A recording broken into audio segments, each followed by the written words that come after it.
Hola a todos. Hello everyone. Welcome to my channel. My name is Alejandra and it's a pleasure to have you here. So, this is the third time round that I've quit smoking. Yay! Up until December, not this past one, but the one before that, on my last job's New Year's party, I smoked crazily and that was the end of it. And I decided I wasn't going to do it anymore. So from then on, I haven't smoked anything. I've touched cigarettes, yes, because sometimes your friend is like, oh, I have to go inside. Can you please hold a cigarette for me? Blah, blah, blah. You hold it. And I didn't even smoke it there, you guys. So it's been successful now.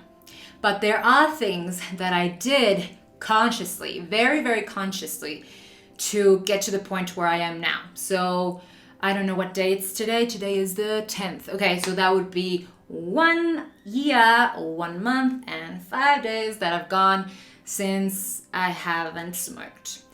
So what are the things that I've done to manage that? Stick around and you'll find out. Number one was being very, very aware of the triggers that I had. So before, they were everywhere. They were all day long, okay? So for example, every time I had a meal, I would go, oh, I need a cigarette, because it's, if you're a smoker or if you've been a smoker before, you know that little cigarette after you get a meal. I don't know why, it doesn't make any sense to me, but it's so, I don't know. It's annoyingly good, okay? So I used to have that. Every time I was having a really juicy conversation with some friends, again, it was like, oh, hold on, I have to light a cigarette, okay?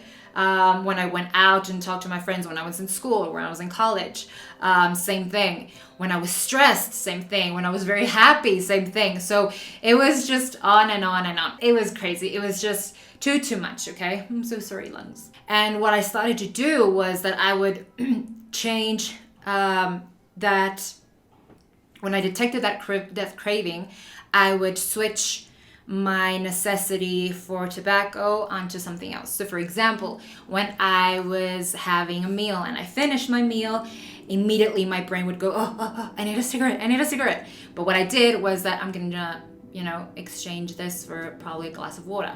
Disclaimer here, I'm a big fan of water. So if you're not a big fan of water, find the beverage that this suits you, obviously. That was one thing that I did. And I'm not gonna lie, it wasn't immediately. It took a long time for me to get rid of that specific trigger. I still have some, but at least the meal one is kind of gone. I do get it sometimes when we have a meal and there's a beer or a little wine next to your meal, or delighting your meal with its presence. And I see someone having that cigarette with that little beer, and they'd be like, oh, that looks good. But it's not as harsh as it was before. So that's a good thing. Apart from that, every time I have a meal now, I don't feel it anymore. I would say probably once out of every, I don't know, probably 30 meals that I have, I get that craving. When before it was every single meal. Number one, be very aware of your triggers and find a way to change that craving with something else. Okay, so number two.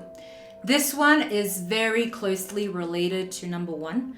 There were certain foods for me that always made me think of a cigarette. So that was gum, especially minty gum. Number two were those, those throat-soothing lollies there are. Well, those as well. Also very peculiar. I would relate a nice Starbucks chai latte with a smoke. Yes, that's specific. I mean, I could have like a vanilla cream and be okay, but if I had a chai latte, it would be an immediate trigger, like, oh, I need a cigarette with this, it would taste so much better with a cigarette, obviously. That was another one. And another one was Diet Coke. So for a time, I did very consciously stop consuming those things. And up to date, I don't consume gum or lollies anymore because I think that I actually consume them because I like the taste of it with the cigarette.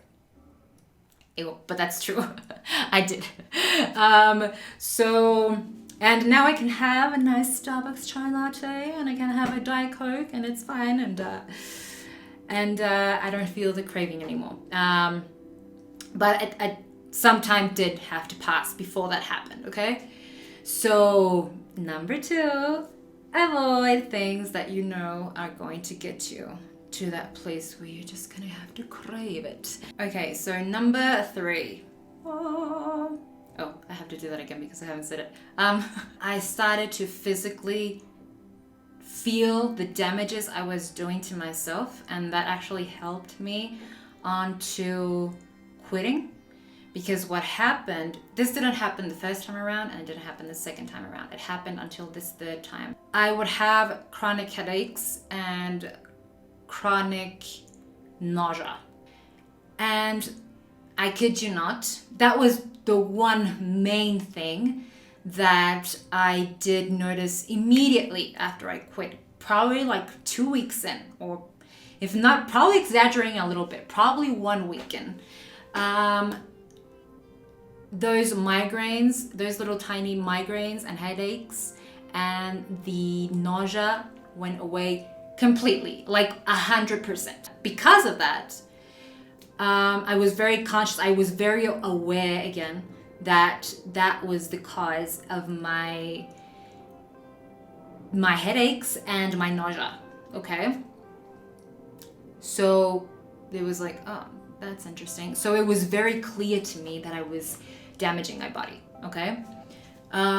So that was step number 1 in my little thought process. The second step afterwards was, I would say, kind of even pushed forward with coronavirus. When coronavirus hit, I started to be even more conscious about my health because I am someone who loves to go for long walks. I love walking. And I couldn't do that anymore because of the lockdown. So I felt very sedentary. I would also be working from home at that time, and well, I'm still doing that, but you know, at that time it's when it started. And again, feeling very sedentary. So I knew that if I was to drop cigarettes into that mix, it would be even worse, and I would feel even worse. And not only physically, it was something more mental for me. So what's starting to happen was a change of mindset on my part, which didn't exist before. So what I started thinking was like, this isn't good for my body. And overall, that was one of the things that really started to be very, very present in my day-to-day thought process. So, and now I can do that thing. Number 3 would be very conscious of what you're doing to your body. Okay, and the way that I did that, because everyone knows that smoke is bad. Everyone tells us, we know that, it's general knowledge. But I think that that's one thing, knowing, and the other one is kind of rewiring yourself onto like for me, it was, I don't think the pleasure that I get from that smoke that lasts, 5 minutes, 10, is worth me feeling nauseous, having headaches, and damaging my lungs. But I think it is a thought process that you have to adopt. Sorry, not a thought process, a mindset that you have to adopt beforehand. And have it very clear and very conscious of what you're doing. Okay, so number 4. And I think this is a little trick that we've all kind of tried as someone who wants to quit smoking. And you're like, okay, so I used to smoke 20 cigarettes a day. Okay, I'm gonna cut down to 5. I don't know if that's actually worked with some of you. I know for a fact that the people that in my social circle that tried that don't really benefit from that, and they keep on smoking. I was one of them. So I used to do that. So it would be like, okay, we're only gonna have 1 cigarette when we go out. But what happened was that you get that oomph again because you smoked that cigarette and then you just want another one. So it would never work for me, okay? And I tried that probably like 5 times. in those times when I wanted to quit smoking. It never happened. So this third time around, it was cold turkey in absolution. So I smoked no cigarettes. So I was like, okay, this is going to be my last cigarette ever. I was aware of that. I made that consciously, and I didn't smoke, and I haven't smoked ever since. Okay, so it's a very easy tip. It's very simple, but it's not easy. Okay, so cold turkey, man, cold turkey, and that's it. So it's not easy. It is difficult, but it is possible. Okay, and keep at it. I mean, don't discourage yourself just because you've tried it once, twice, 3 times, 4, 5, 6, 7, 8, 9, whichever time. It's always a good time to do something good for your body, and just be kind to yourself. Okay, and that would be my last piece of advice to you. Be kind to yourself. You're human.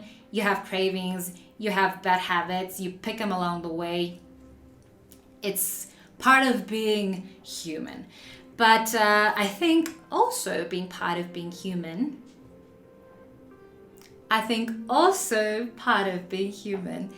is wanting to better ourselves. Okay, so the takeaway here, I would say, can be kind of summed up in 2 words. Be aware. Okay, so number 1, be aware of the triggers you have. Number 2, be aware of how your body is feeling when you smoke. Be aware of how your mind is feeling when you smoke. I think that is one of the most important ones as well, because if you don't have a changed mindset and you don't work towards that, the cravings are going to beat you, okay? And the other thing is, do it now, like being very conscious, being very aware. This is going to be my last cigarette. After this, I'm not going to do it again. At least that's what helped me. My non-turkey strategy did not work. And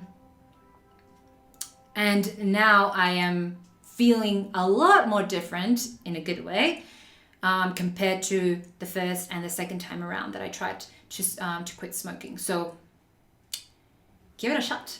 So thank you so much for watching. I hope it left you with something good to think about. And, give me a like, subscribe, press the little bell, leave me a comment. Have you tried to quit smoking? Do you still smoke? Do you want to quit? How does it make you feel? And I would love to get this conversation going. So thank you again for being here, and I'll see you in my next video. Ciao, bye.